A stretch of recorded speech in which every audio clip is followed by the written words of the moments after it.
So mga kamatis, mga kaibigan, kapag po manonood kayo ng mga banat by content, kailangan lagi nyong take it with a grain of salt. Kasi obviously, si Banat Bay ay DDS vlogger. So laging may kulay yan ng DDS. Okay?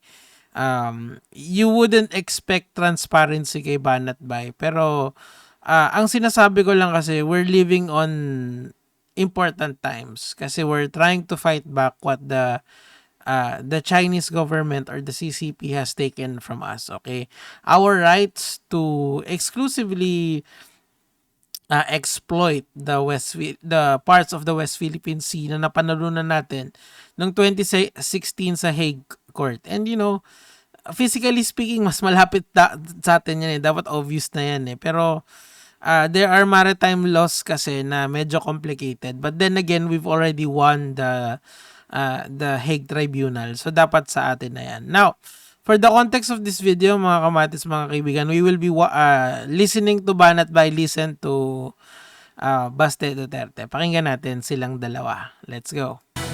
Ang kanang mga ingona na gira, basta gira gani, involved yun na dakong kwarta, mga dagkong negosante. Watay kuan ana. I think ang minimension dito ni Baste Duterte yung Black Rock Group na kung saan sila ay yung mga supplier ng missiles and stuff like that. Pero, you know, whether or not may involvement ang Amerika dito, we really need to fight back yung take what is ours. Kasi ngayon, ang status quo sa West Philippine Sea ngayon, marami ng artificial islands doon ang China. They have already encroached the territory in such a way that sa atin dapat yung rights to farm the resources of the West Philippine Sea, pero nandun na yung China eh.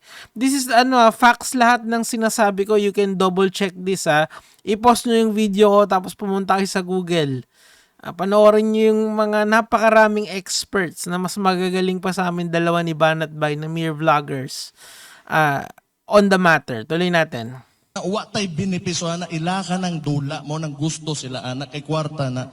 Ito ang binigyang diin, Mayor Sebastian Baste Duterte sa kanyang talumpati sa akbang ng Maisog Rally na ginanap sa Tagum City nitong linggo ng gabi. Ayon sa alkalde, mga negosyanteng Amerikano lang ang may benepisyo sa digmaan, kaya hindi na nakapagtataka pang sila itong di na makapaghintay pa na girahin ng Pilipinas ang China. Okay, so let's think about that statement.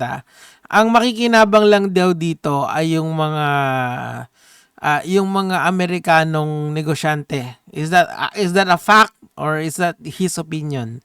Okay, let's tingnan natin pag hindi tayo gumalaw, sino ang makikinabang? It's all China, right? Kasi nga, hindi naman nila papahiram sa atin yun eh. Di ba?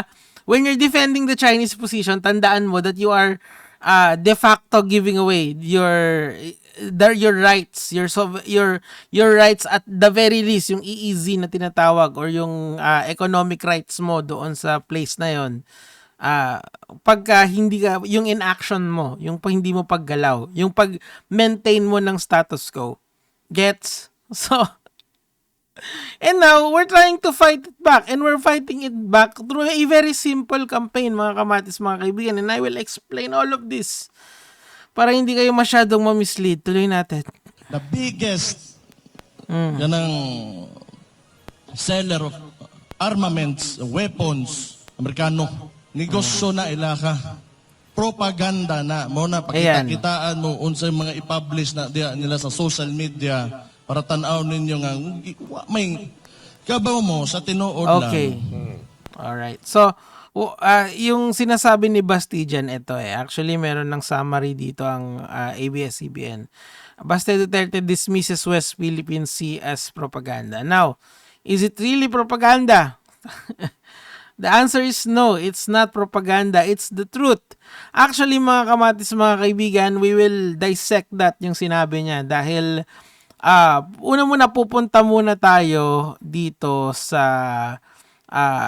dito, okay? This is the current administration's campaign para ipakita sa mundo kung ano ang ginagawa ng China sa atin. Napakasimple lang.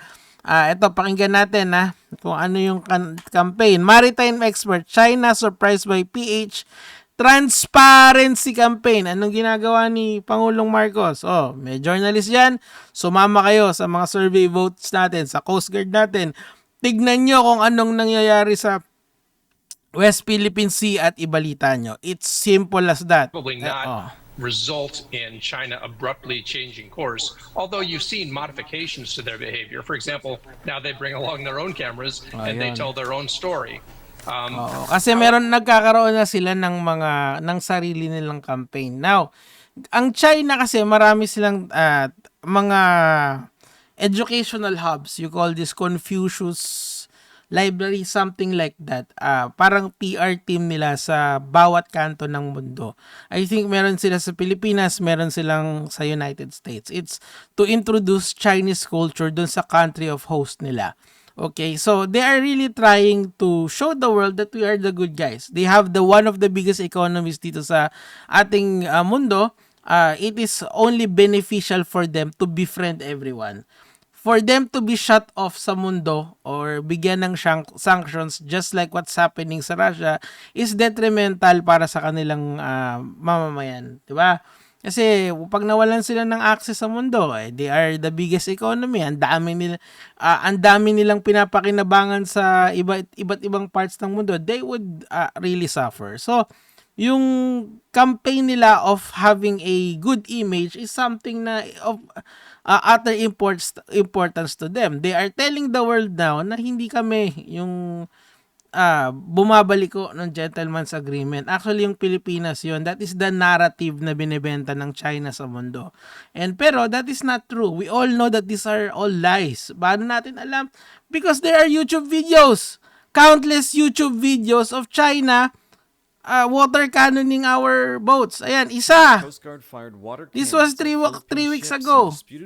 So how can this be propaganda? It is not propaganda anymore when it is happening in your face. These are facts already. Shoutouts kay Facts First PH. Ayan. Actions the Philippines called irresponsible and provocative. Ayan, isa.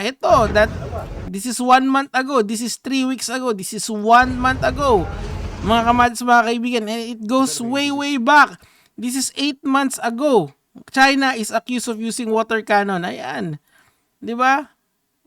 This is what China is doing to us. And it's so sad, mga kamads, mga kaibigan. There are people like Mayor Baste Duterte who is saying that these are all propaganda. No, it's not propaganda anymore. Actually, ba't hindi tayo makinig sa tao na nandun, na lumalaban doon?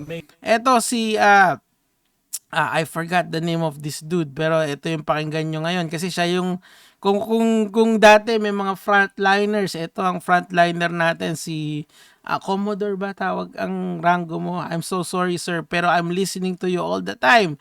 We have a defeatist mentality. Hindi pa nagsisimula, talo na agad tayo kasi that is one of Chinese propaganda, not to fire anything, di ba? Just provocations, just intimidations, just propaganda. Enough na yon. Why would they need resources para girahin ng Pilipinas if they can do it using CyWars? Di ba? Ganun lang. Tuloy natin to. Sir, kayo po ang close out sa amin. He doesn't make any logical argument about that. We know for a fact that the West Philippine Sea issue has already been decided by the arbitral court. We already have a victory in 2016 regarding this issue. The mere fact that this was already decided by an internal... Si Sir Jay, okay, Jay Tariela. Siya yung pakinggan nyo guys kasi siya yung spokesperson ng Coast Guard and sinabi niya talaga merong defeatist mentality ang ating government before. National Arbitration Court. This means that this is not just a propaganda. Our problem, the West Philippine Sea, really with China is really existing. So we have relied on our embedded journalists to amplify our transparency in the West Philippine Sea. Our journalists, media reporters who joined the mission can be able to testify what is really happening in the West Philippine Sea. Filipino fishermen still complains about the harassment of the Chinese Coast Guard. Naalala niyo yung binangga na barko nung panahon ni Duterte? Hindi naman masyadong na media yun eh. There are more than 1 or two incidents of that happening during the time of Duterte. Pero since there was a silent campaign that China is our friend even though they are encroaching our rights, our sovereign rights para gamitin yung West Philippines Sea na yun. Wala, tahimik lang. Para siyang si Mark, tahimik lang. Pero ngayon, it is time to fight back. At the very least, hindi naman porke lumalaban tayo, we are approaching war. We are just saying that we want to take what is ours. We want na yung rights natin doon sa West Philippine Sea is to be exercised. Even though we have a very strong opponent, we should, di ba? Ginawa na natin yon nung panahon nila Jose Rizal and and nung panahon ng sinakop tayo ng Japan. What's the difference now? 'Di ba? It's alam mo yon, ngayong mga panahon na to, I think yung pagva-vlog, we can make a difference sa mga tao to at least give them hope that may pag-asa pa rin ang bayan natin basta makikibaka tayo at susuporta tayo sa tama. Okay, Sir Jay? Saludo po kami sa'yo. Pack you, banat ba? Yun lang naman. Gege mga lods.